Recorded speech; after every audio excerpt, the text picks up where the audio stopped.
Collector કંપનીના દલાલો તરીકે વર્તી રહ્યા છે થવું જોઈએ, કારણ કે એ જ કોન્સ્ટિટ્યુશન પોસ્ટ ઉપર બેઠેલ વ્યક્તિ છે અને કોન્સ્ટિટ્યુશન પોસ્ટ ઉપર બેઠેલ વ્યક્તિને પહેલી પ્રાયોરિટી એ છે કે છેવાડાના માનવીને રક્ષણ કરવું જોઈએ. અને બીજી રીતે આ જે પ્રકારનો કલેક્ટર કહી રહ્યા છે કે તમે યુ ગો ટુ કોર્ટ્સ, બધા એવું કહે છે ખેડૂતને કે તમે કોર્ટમાં જાઓ. અરે કોર્ટમાં શા માટે ગરીબ ખેડૂત જાય? તમારે પાવર છે, તમારે ટેલિગ્રામ ઓથોરિટી તરીકે તમારે પાવર છે, એને તમારે વળતર આપવાની છે અને વળતર પર તમે કઈ એના ઉપર ઉપકાર નથી કરતા ખેડૂત ઉપર. જમીન છે એક લીગલી રાઈટ છે અને કોન્સ્ટિટ્યુશન રાઈટ બંને છે. ખેડૂતને સામાન્ય વ્યક્તિને 2 ગુંઠા જમીન નથી મળતી બોર કરવા માટે અને સરકારે ઉદ્યોગપતિઓને આજે હજારો એકર જમીનો ગૌચરની આપી છે. અને સૌથી વધુ દુર્ભાગ્યની વાત એ છે કે જે લોકોએ પોતાને ગૌ પ્રેમી કીધું, ગૌને માતા માનવાનું કીધું, ચૂંટણીમાં ગાય માતા ઉપર ઘણી બધી સ્પીચો આપી, ભાષણો આપ્યા અને એ જ અને વોટોના જે થેલા ભર્યા એ ગૌ માતા નામે, એ જ લોકો સૌથી વધારે ગૌચરો વેચી. નમસ્કાર, આવાજ જનતા કી માંથી હું દતેશ ભાવસાર આપનું સ્વાગત કરું છું. હાલમાં જે ગુજરાતમાં ખેડૂતોની સ્થિતિ થઈ છે તે બહુ જ ચિંતાજનક સ્થિતિ થઈ છે અને અમે જોયું કે થોડા સમયથી ખેડૂતોની આવી જ હાલત થઈ છે અને એ હાલત માટે જે જવાબદાર છે, જે આજનો પૂંજીવાદ જવાબદાર છે, જે ઇન્ડસ્ટ્રીયલ જવાબદાર છે, એના માટેની ચર્ચા કરવા માટે આજે આપણી સાથે ખાસ ખેડૂત જોડાયા છે. નારાયણભાઈ, સ્વાગત છે તમારું.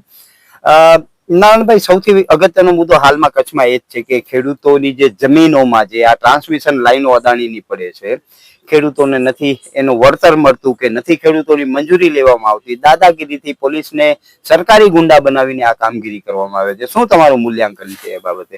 ખૂબ ખૂબ આભાર દત્તેશભાઈ, મને તમારા ન્યૂઝ પોર્ટલમાં આમંત્રણ આપવા બદલ.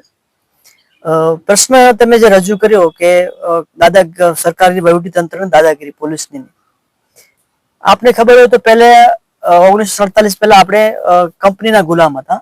ઈસ્ટ ઇન્ડિયા કંપની આવી રીતે દાદાગીરી કરતી હતી. પોલીસ ઈસ્ટ ઇન્ડિયા કંપની નથી, જવાનો ભારતના હતા એ પોલીસની અંદર, પણ એ કંપનીના જવાનો હતા.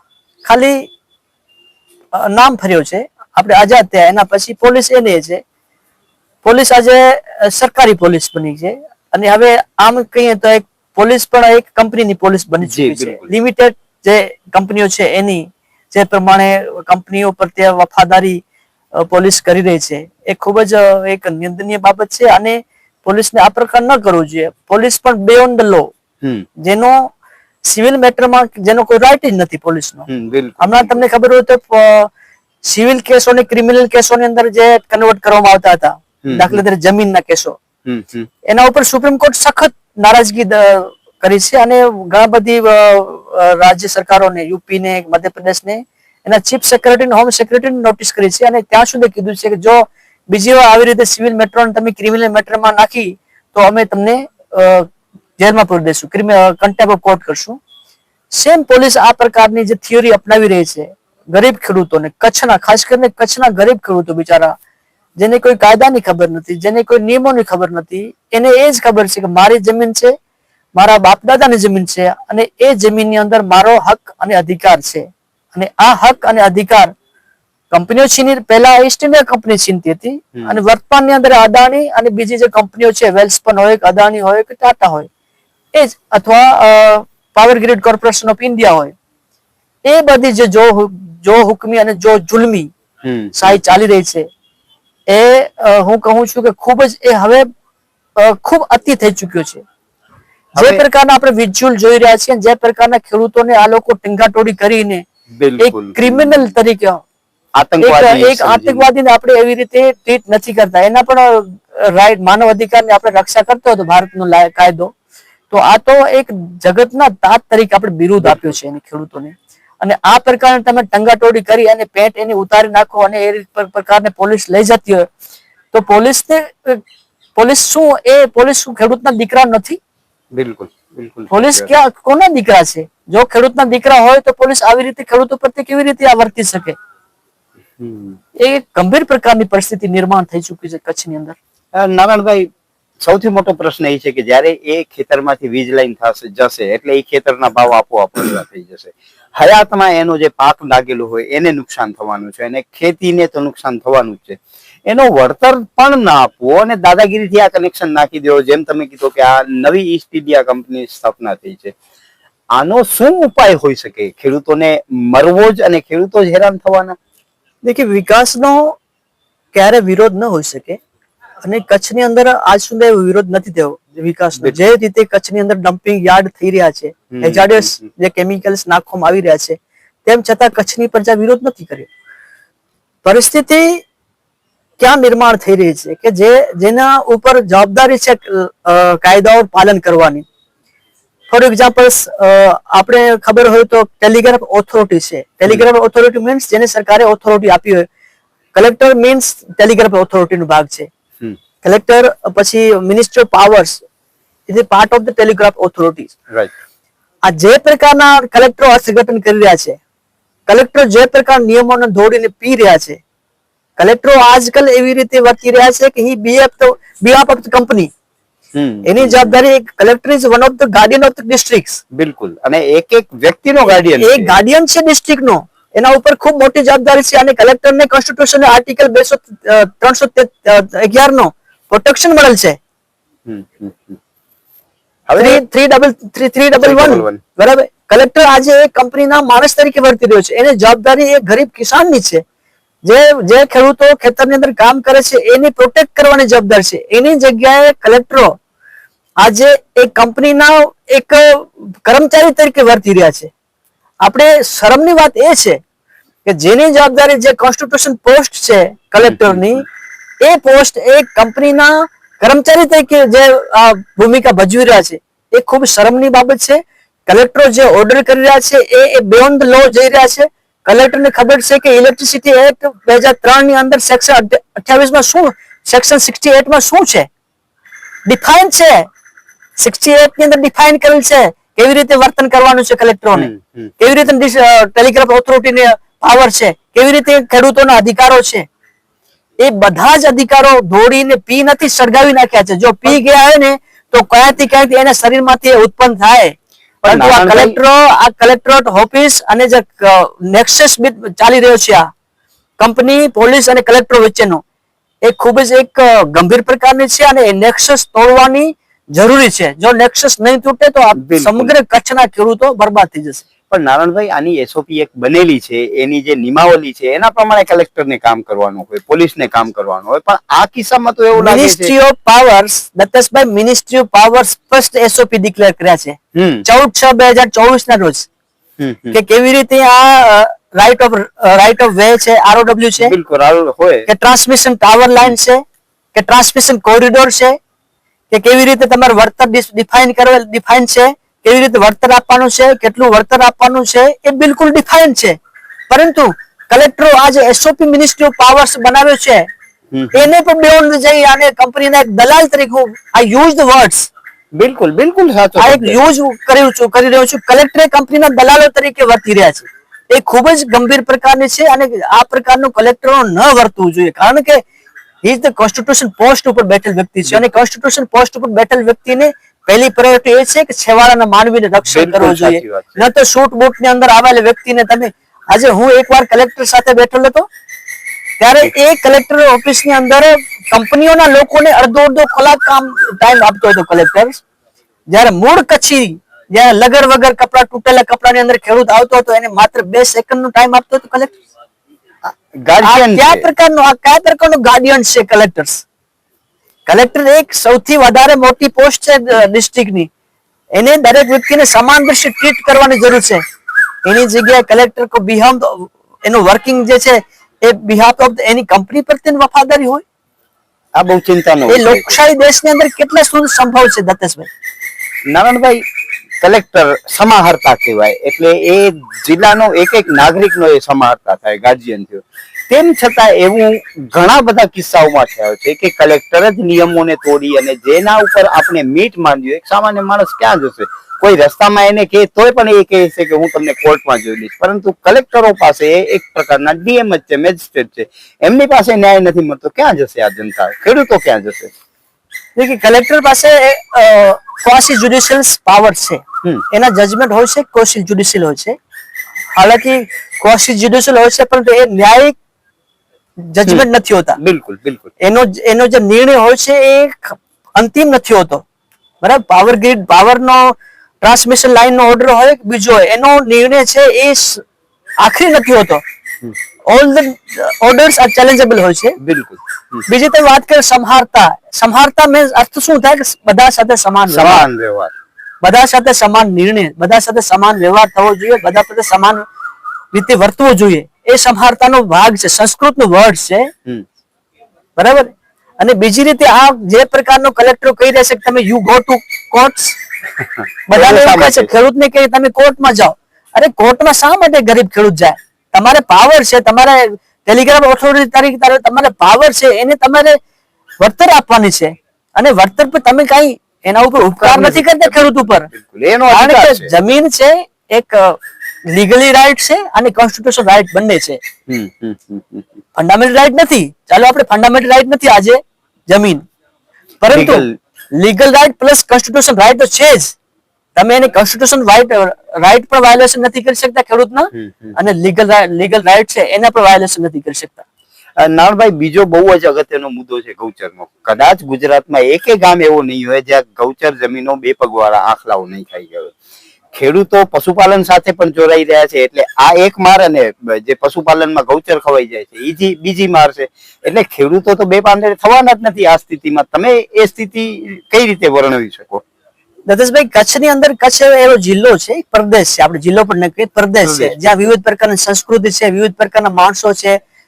બન્નીના માણસો અલગ છે, લખપતના માણસો અલગ છે, કંઠીપટ્ટીના માણસો અલગ છે, કંઠી વિસ્તારના ખેતી અલગ છે, ત્યાંની ખેતી અલગ છે, ત્યાંની ભૌગોલિક પરિસ્થિતિ અલગ છે. મીઠું પણ છે, સમૃદ્ધ પાણી પણ છે, દરિયા પણ છે, અને બોક્સાઇટ, મેટ્રોનાઇટ્સ, પુષ્કળ પ્રમાણમાં ખનિજો નીકળે છે. પરિસ્થિતિ એ છે કચ્છના મૂળ લોકોને આજે શું મળી રહ્યું છે? તમે ગૌચરની વાત કરી, કચ્છની અંદર, કચ્છ એવો ડિસ્ટ્રિક્ટ છે, જિલ્લો છે, પ્રદેશ છે, જ્યાં માનવ વસાહત કરતા પણ પશુઓની વસાહત વધારે છે.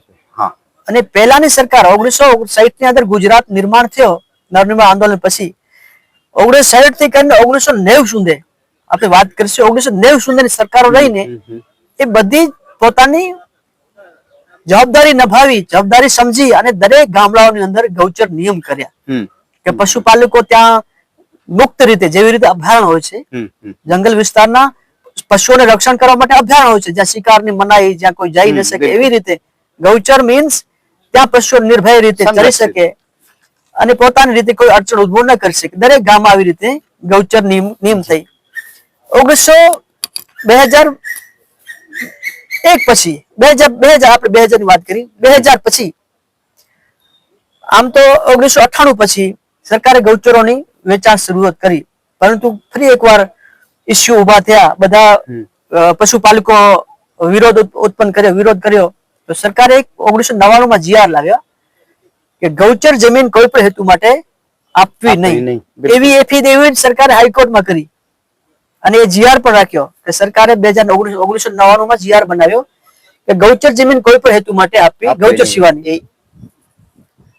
એના પછી સ્ટેરે ગૌચર જમીન ન આપવામાં આવી નહીં, બધી અરજીઓ ઉદ્યોગોની બધી નામંજૂર કરવામાં આવી, મીઠાની હોય બીજી ગમે. 2003 માં સરકારે ફરી એકવાર એક નવો નિયમ લઈ આવી કે ગૌચર જમીન આપો, પણ જે ગૌચર જમીન આપે એના 30% વધારે જમીન પૈસા આપી અને તમે ગૌચર લઈ શકશો. એટલે 2003 પછી જે પ્રકારના ગૌચરોનું વેચાણ કરવામાં આવ્યું ગુજરાતમાં, એ ખૂબ જ મોટા પ્રમાણમાં કરવામાં આવી. અને સૌથી વધુ દુર્ભાગ્યની વાત એ છે કે જે લોકોએ પોતાને ગૌ પ્રેમી કીધું, ગૌને માતા માનવાનું કીધું, ચૂંટણીમાં ગાય માતા ઉપર ઘણી બધી સ્પીચો આપી, ભાષણો આપ્યા, અને વોટોના જે થેલા ભર્યા એ ગૌ માતા નામે, એ જ લોકો સૌથી વધારે ગૌચરો વેચી. આપણે વાત કરી છે સનાતન ધર્મની, તો સનાતન ધર્મની અંદર ગાય પણ છે, બરાબર. પાર્ટ ઓફ ધ સનાતન ધર્મની અંદર ગાય સૌથી વધારે મહત્વની છે.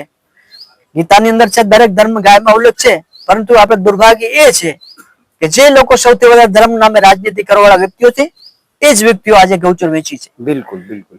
ખેડૂતને, સામાન્ય વ્યક્તિને 2 ગુંઠા જમીન નથી મળતી બોર કરવા માટે, અને સરકારે ઉદ્યોગપતિઓને આજે હજારો એકર જમીનો ગૌચરની આપી છે. આ એક ખૂબ જ ગંભીર પ્રકારની બાબત છે. અને કચ્છની અંદર તો હવે લગભગ ઘણા ગામડાઓ છે એ ગૌચર લેસ થઈ ગયા છે. બિલકુલ રતેશભાઈ, બિલકુલ સાચી વાત છે. આપણે ગઈકાલે જે સ્ટોરી બનાવી હતી એનામાં જ આપણે જોયું હતું કે સામાન્ય ગરીબને 100 વારનો પ્લોટ નથી મળતો અને હમણાં અમે એક ગૌચર ઉપર લડત લડી રહ્યા છીએ. જે લડત માંડવી અને કાઠડા ગામની છે. જે હાઈકોર્ટમાં ગયા એરપોર્ટ વિસ્તૃતિકરણની. એ એક સૌથી મોટો કૌભાંડ છે એક પ્રકારનો આમ જોયું તો. કારણ કે બે ગામની જમીન 587 એકર જમીન કાઠડાની અને માંડવીને આપી.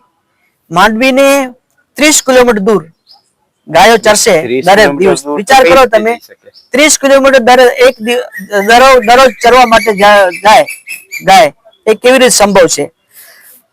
બીજી બાજુ કલેક્ટરે જે 13 ફેબ્રુઆરી 2024 ના રોજ ઓર્ડર કર્યો એની અંદર કોઈ એવો ઉલ્લેખ નથી કે આ જે એર સ્ટ્રીપ છે અથવા એરપોર્ટ છે એ ડિફેન્સ પર્પઝ માટે આપવામાં આવે છે. એની અંદર સ્પષ્ટ ઓર્ડર છે કે આ એરપોર્ટ છે કાર્ગો માટે હેન્ડલ થશે અને કમર્શિયલ પર્પઝ ઉપર છે.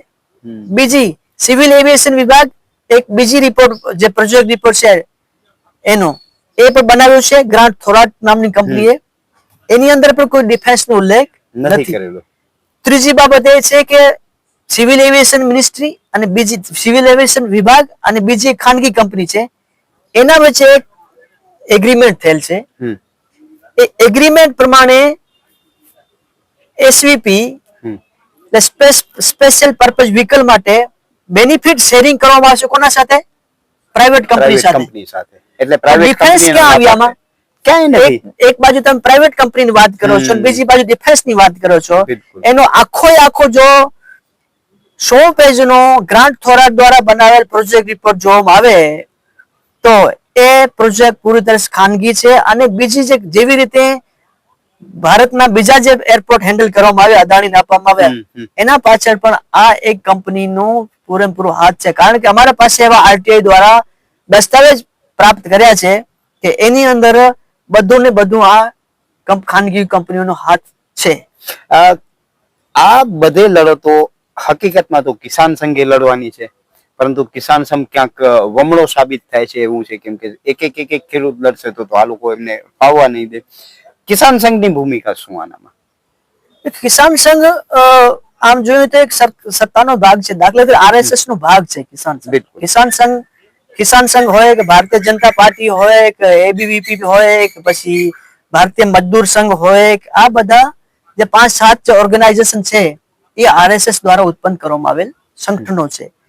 એ હમણાં સરકાર જે છે એ કહેવામાં આવે છે પ્રો આરએસએસ ની સરકાર છે કેન્દ્રમાં અને રાજ્ય સરકારમાં.